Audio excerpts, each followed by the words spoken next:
hoping to get the advantage here because we have that large stack of zombies right next to us. If they get to activate first, then they are going to all converge on Jimmy. And bad luck for us. Too high for our survivors to activate. The zombies will activate, so Jimmy is going to be charged by a group of 4 zombies. This large group of zombies right next to Jimmy is all going to converge on him. We have our zombie over here who can move 4. Then we have our 2 that can move 3 right here. And it's decision-making time for them because it's the same amount of moves to go towards Jimmy and the same amount to move towards Tanya.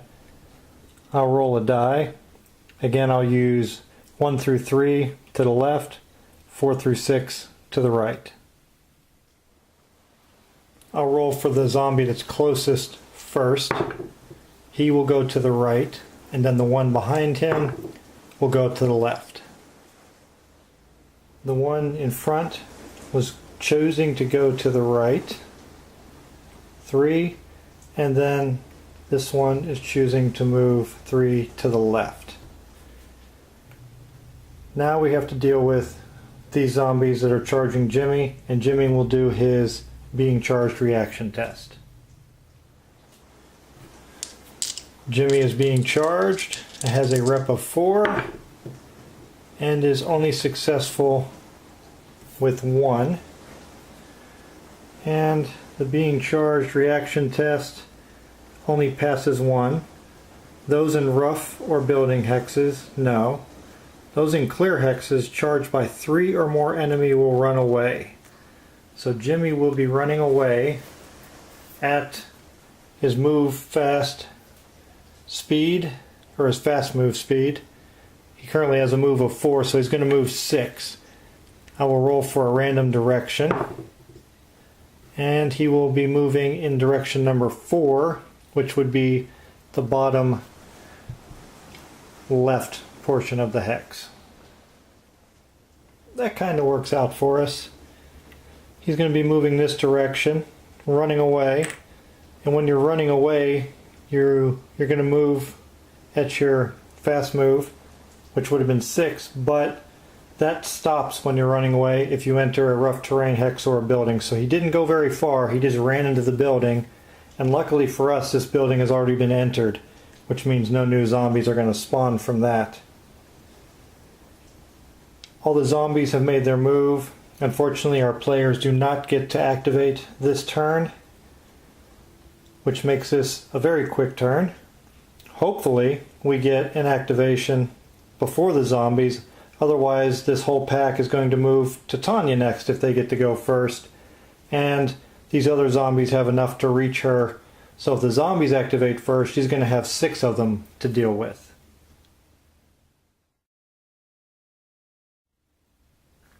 We need a much better result this time with our initiative. And it is a much better result. Zombies are too high to activate. Players both get to activate. That's the kind of result we needed. Maybe we can put some distance between ourselves and these zombies. Okay, I have a decision to make here. Do I want to try and thin this group out by shooting at them? Or do I just want to get away? I know they can move 4. So I cannot move far enough away unless I use my fast move. Which is not a bad idea. I think I'll do that. I think I'll have us both fast move and head towards that other building just out of frame because it's surrounded by trees, which may help thin the zombies out if they have to make a decision on which way to go. Or I could run over. I don't want to really enter any buildings right now since we're not on any kind of timer. Or I could loop around and come into this one and search it since it's already been entered. Not sure what I want to do.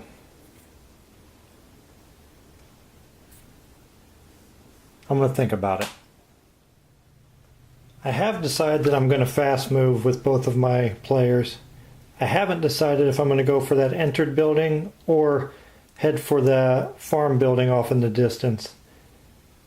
But I am going to move to one of those two. So I'll first roll Tanya's fast move against her rep of 5. And she succeeded with both, so she'll get to move 6 spaces.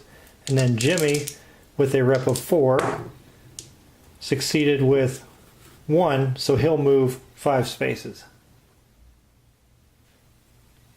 I'm going to choose to move down through here towards this entered building. That way, this group of zombies that all move 4 will be too far away to get me in one activation. Plus Jimmy can move 5, Tanya can move 6. That way, since she's behind him, the moves will equal out. So I'll have Jimmy move 5.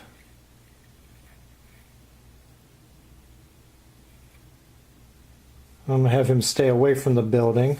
That way these zombies are too far away to get to him in one turn. Then Tanya can move 6. And I'll have her stay down here also, keeping her distance and not able to be reached by one activation. Now that's going to end the turn. I know it's a quick one, but it was something I wanted to do just to put myself in a good spot in case the zombies get to activate first, or only they get to activate. That way they can't reach me in one shot. If we get to activate first, we're close enough to where we can enter that building, search it, and see what's in there. And if we're in that building, it would take the zombies too many moves to enter it and attack us at the same time. So it puts us in a better situation. I'm just planning ahead a little bit. And hopefully if it draws the zombies this way, I can again run around, maybe use the buildings to help thin them out, or the trees. Again, it was a quick turn, but I think it was important to do it that way. The zombies don't get to activate. We used our move and our activation up by doing a fast move. Let's move right into the initiative for the next round.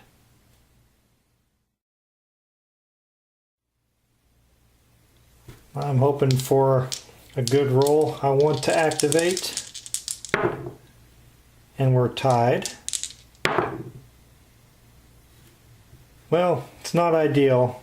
The zombies are going to get to activate and go first, but at least our players will get to go also. The zombies will activate first. This one can move 3. He cannot quite get to Tanya. Now this one can move 3. So he's going to end up here or here. I imagine he would go there because that would put him right next to 2 of them. This one can move 4, which means he can reach either Jimmy or Tanya. I'll roll a die, and 1 through 3 Tanya, 4 through 6 Jimmy.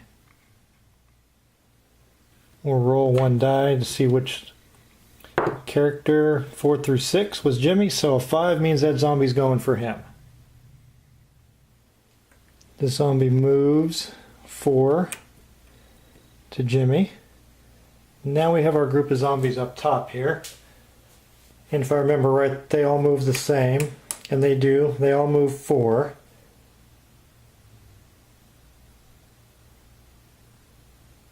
So it's shorter to go this way through the buildings.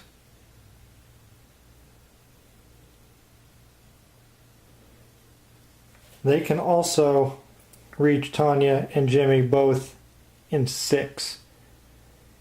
Will they choose to go around the building this direction, or will they choose to go around the building in this direction? I'll roll again, and 1 through 3 to the left of the building, 4, 5, 6 to the right of the building.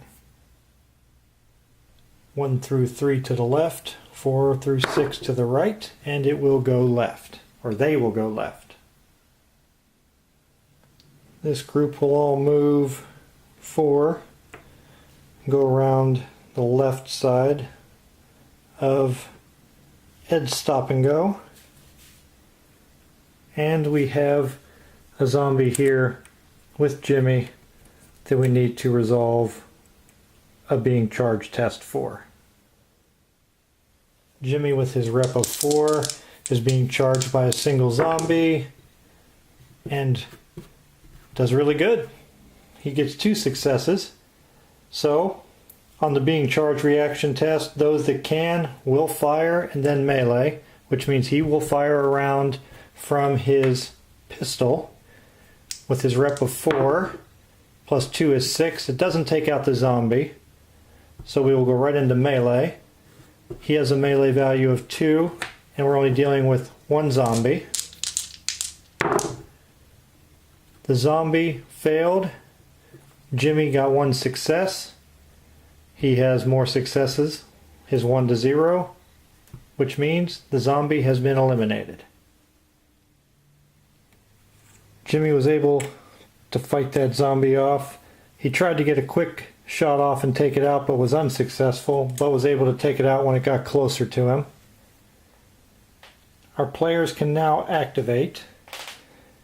And luckily for us, this group decided to go around the building that way, which means they will not have enough to move into that building if we're in there. I will have Tanya move into the building. Have her move 1, 2, and then 2 to enter. Would be 4. That's enough. She has enough movement. And I will have Tanya, for her action, search that building. Grab our loot deck. And we got a scope. We can attach that to a weapon and it'll add 1d6, but it does not count as a weapon. So even though we found a nice piece of equipment, it doesn't help us in the long run with our goal of trying to find another weapon for Tanya. Here's the token, or the chit for our scope. As you can see, it adds 1d6 to the roll when using a ranged weapon. Initially, this is going to go into her backpack because it's a piece of gear. I'm sorry, it doesn't go into her backpack, it goes into her gear slot. She already has a med kit, but now she also has a scope. So her gear spots are both full. Now you can attach that scope to a weapon. And attaching it means that you can fire your ranged weapon and roll an additional d6, but with the scope, you still only place 1 shot for each shot, even though you're going to roll 2 dice. So it gives you a better chance of hitting your target without adding an additional shot marker, even though you're rolling 2 dice. Now we'll move Jimmy. I'm not going to have him fire another round off because I don't want to attract any more zombies than I have to, and he can move 4. We'll have him move 3 to the back side of this building. That way, these zombies that can move 4 would be 5 spaces away either way, so they cannot reach him in one activation. This zombie cannot reach him, and only this one can. And again, if I have to fight melee, 1-on-1 is the best way to go, because at least it's 2 dice to 1 with Jimmy. Also, in relation to that scope, it's not on her weapon yet. It's a piece of gear. In order for her to attach it, it will count as her action during a round. Because one of the actions you can perform is use a piece of gear appropriately. And since it's just a piece of gear, she would have to use her action to attach it to her pistol. And then once it is attached to a weapon, it cannot be removed for the remainder of the scenario. That will end this turn for us.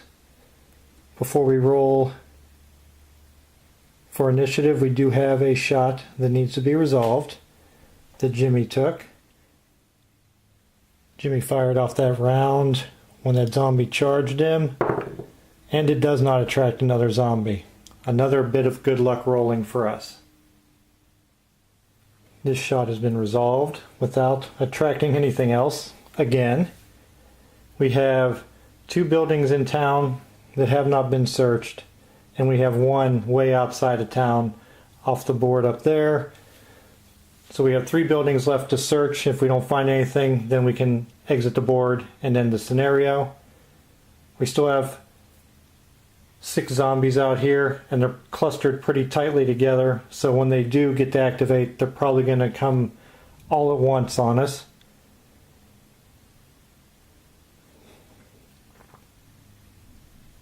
We'll see what we have, but first we need to do our initiative check to see how we're going to formulate our next plan of action.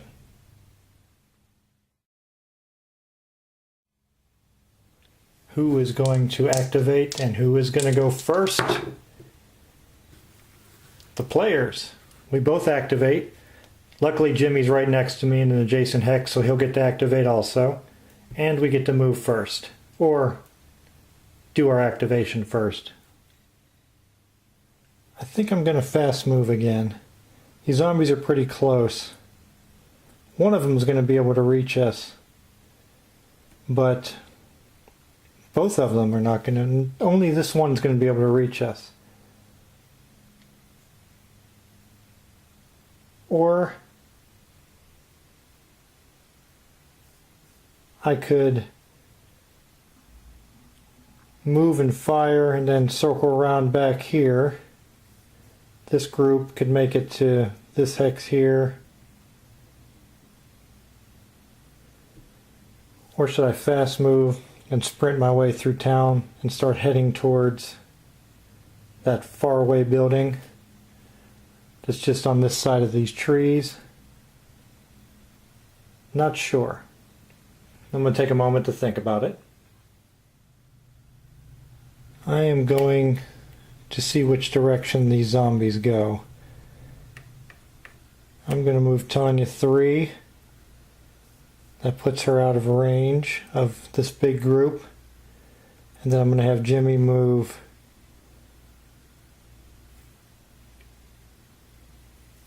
four until we see which way they're going to go. And then maybe the next turn, once we see where they're at, we'll fast move around them and either head back into town or head straight out of town. I'm not going to fire or use any of my actions. Well, Tanya, she moved only, so she still has her action. I am going to use her action and attach her scope to her pistol. Normally I would hold on to the scope for a better weapon, but we only have 3 buildings left to check, and the scenario is going to be over if we find a better weapon or any weapon, because then we're going to get out of here. So I'll use her action to attach that scope. Now the zombies are going to move. It's shorter to go this direction, so he'll move his 3.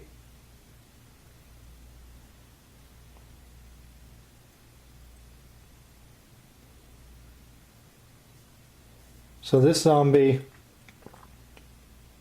will take 7 no matter which direction he goes. So we have a choice, left around the building or right around the building. So we'll roll a die. The zombie decides to move to the left. The zombie will move to the left around the building. Now we have our big group here. 5 away. 6 away.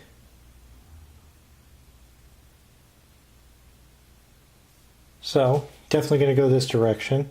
So we get this group of zombies that all move 4. They almost make it to Tanya. Not a lot of action that round. Not a lot of action at all. But we're trying to set something up for a much smarter move.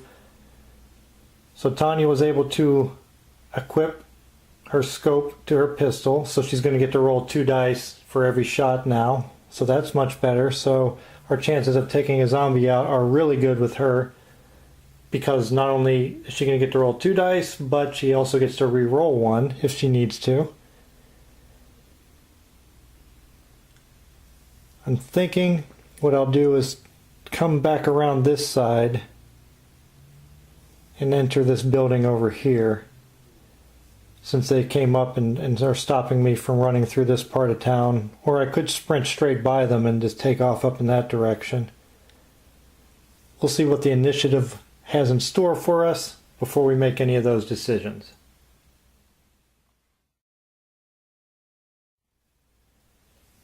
Initiative is important here, and it worked out good. Even though both groups get to activate, our player characters will get to activate first. Our players get to activate first. I'm going to have Tanya and Jimmy move down this direction, but first I'm going to have Tanya take a shot at this big group of zombies here to try and thin them out a little bit. Tanya will fire her pistol, which is now attached, which now has a scope attached to it. So she still gets to roll 2 dice for that one shot. And there's no need to re-roll. This 6 plus her rep of 5 gives her 11. And this one would have worked too. 5 and 3 is also 8. We almost got lucky there. Zombie is going to be taken out by Tanya, but she got 2 successes when she rolled, an 11 and an 8, which on the ranged combat table, an 8 for our second success means the second or third target would count as a miss. Now our first one was definitely a hit. Even with a scope, if you get to roll extra dice, then you can apply them differently. So I could have hit 2 targets there. If I would have rolled a little bit higher and got at least a 9 with that second dice, because you apply the dice highest to the first target, then the next highest to the second target, and so on. So that 11 gets applied to the first target, and then the 8 would get applied to my second target, which means it's a miss. But I almost was able to take out 2 of them there. So she fired her shot off, eliminated a zombie, and she can move 4. I'll move her down here, which will be out of range of that group of 4. Jimmy can move 4, but he cannot move far enough away to be out of the range of that group. I'm not going to fire off another shot with Jimmy. What I'm going to do is I'm going to go ahead and fast move with Jimmy and see if I can get him at least 1 more space away to put him out of range of that group of 4. Yeah, that's exactly what I'm going to do. I was saying group of 4, but I meant a group that can move 4, because there's only 3 zombies now in that group. Jimmy's going to roll his fast move against his rep of 4, and is successful for 1. Not great, not terrible, but not too bad, so he can move 5 this time. Jimmy's able to move 5. And I'll put him down there, which is 5 away, which definitely puts him out of range of that group, because they are going to get the move this turn. That takes care of both of our survivors' move and action. We have this zombie here who's going to have to make a choice as to who he's going to attack. We'll roll a dice, and Tanya will be 1 through 3, Jimmy will be 4 through 6. That zombie will attack Jimmy. That zombie moves to attack Jimmy. And as I'm doing that, I realize that I could have re-rolled one of those attack dice with Tanya and maybe got a better hit and taken out 2 of them. That's my mistake. I'm not going to go back and correct it. I'll just say that she was new using the scope and didn't do as good as she can. She has some experience now, so maybe she'll remember to re-roll next time. We have this zombie here that can move 3.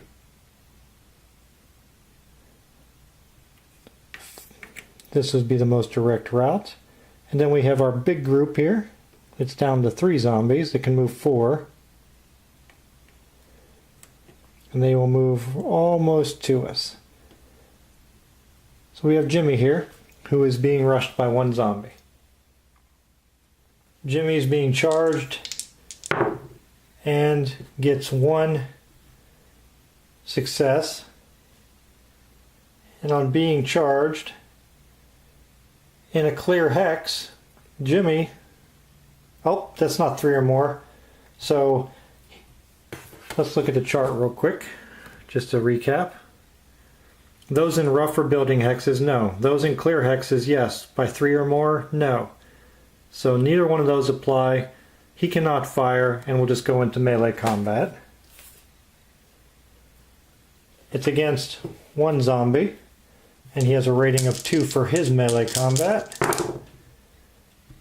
The zombie is successful. Jimmy is successful with 1. Both equaled, so that means that they will just remain, it's a standoff, in that hex until the next activation. Jimmy was not able to fire off a round, but he was able to keep the zombie at arm's reach, arm's distance, so he doesn't get hurt, but the zombie will stay in that hex. We have 1 shot to resolve that Tanya made early on in the turn. And we will generate another zombie. Tanya's shot will generate another zombie. And he will enter at 1, which is the top right portion of the hex, in that direction. The shot was up here. So he'll be a great distance away from us for now. That ends this turn. Jimmy and Tanya are surrounded by zombies. 5 in total. 1 group of 3 and then 2 singles. Now I think would be the time to break off and try and head towards this other building to search. We only have this other zombie way up here off the, not off the frame, but at the edge of the board. These buildings have been searched. We still have these 2 here and 1 off in the distance up here. We have some decisions to make. Things to figure out what we want to do. I think since Tanya has that scope, and now I remember that she can reroll, I'll try and whittle this group of zombies down maybe before I start moving. We'll wait to see who gets the initiative first.